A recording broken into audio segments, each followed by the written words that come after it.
Pada pembelajaran hari ini, kelas 12 di bab pertama yaitu konsep wilayah dan tata ruang.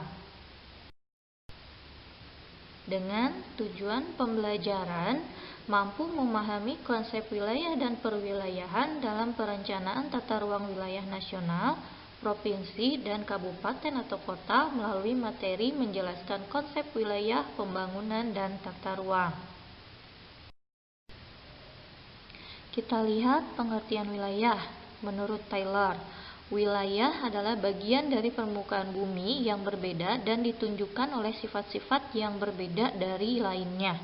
Kemudian menurut Peraturan Pemerintah Nomor 47 Tahun 1997 tentang Rencana Tata Ruang Wilayah Nasional, wilayah adalah ruang yang merupakan kesatuan geografis beserta segenap unsur terkait padanya yang batas dan sistemnya ditentukan berdasarkan administratif dan atau aspek fungsional.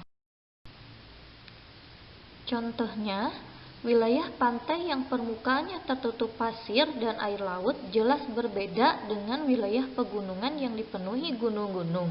Dengan demikian, satu wilayah dibedakan dengan wilayah lainnya berdasarkan aspek-aspek geografinya.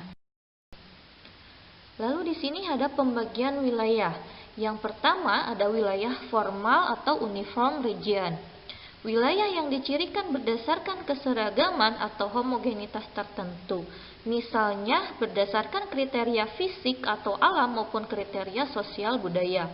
Yang A, wilayah formal berdasarkan kriteria fisik, didasarkan pada kesamaan topografi, jenis batuan, iklim, dan vegetasi.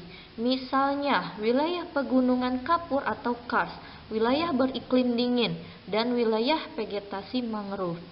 Kita lihat yang B, wilayah formal berdasarkan kriteria sosial budaya. Misalnya, wilayah suku Banjar, wilayah industri tekstil, dan wilayah pertanian sawah basah. Lalu yang A, ada wilayah fungsional atau nodal region.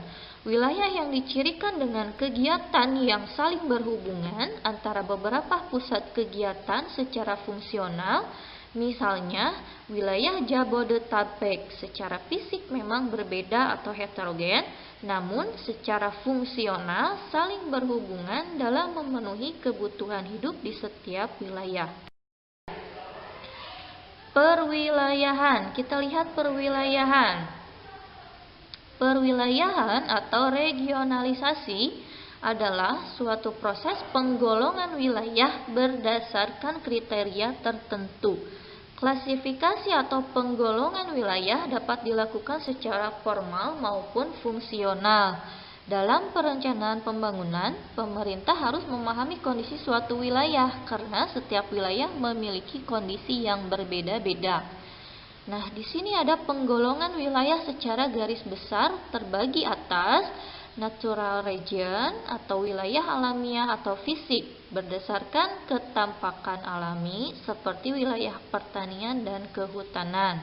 Kemudian single feature region, wilayah ketampakan tunggal berdasarkan pada satu ketampakan seperti wilayah berdasarkan iklim, hewan, atau iklim saja. Kemudian generic region atau wilayah berdasarkan jenisnya, didasarkan pada ketampakan jenis atau tema tertentu.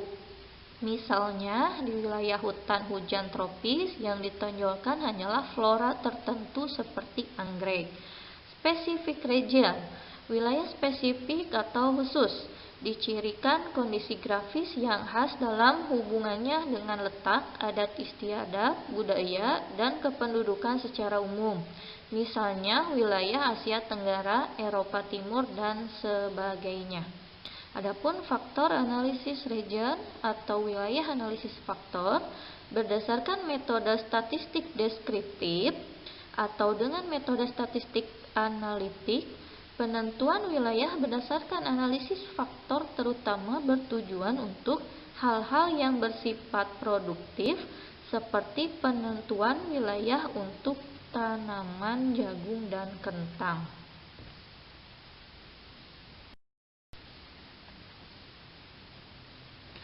Nah, kemudian di sini yang terakhir ada manfaat perwilayahan atau regionalisasi. Di antaranya mengurutkan dan menyederhanakan informasi mengenai keanekaragaman dan gejala atau fenomena di permukaan bumi.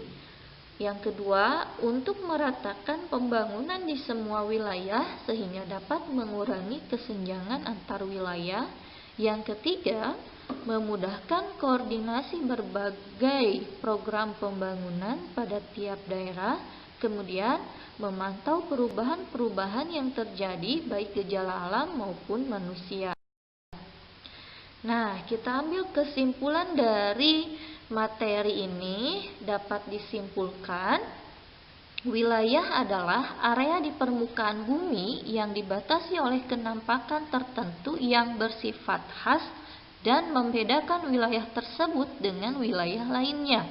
Misalnya, wilayah pantai jelas berbeda dengan wilayah pegunungan. Secara umum, wilayah ini dibagi menjadi dua jenis, yaitu wilayah formal atau uniform region dan wilayah fungsional atau nodal region.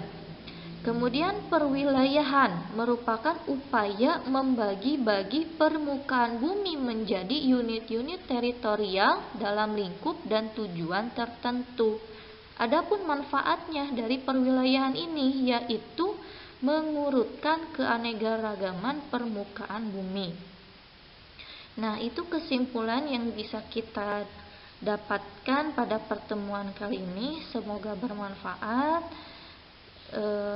Demikian yang bisa Ibu sampaikan pada materi kali ini. Wassalamualaikum warahmatullahi wabarakatuh.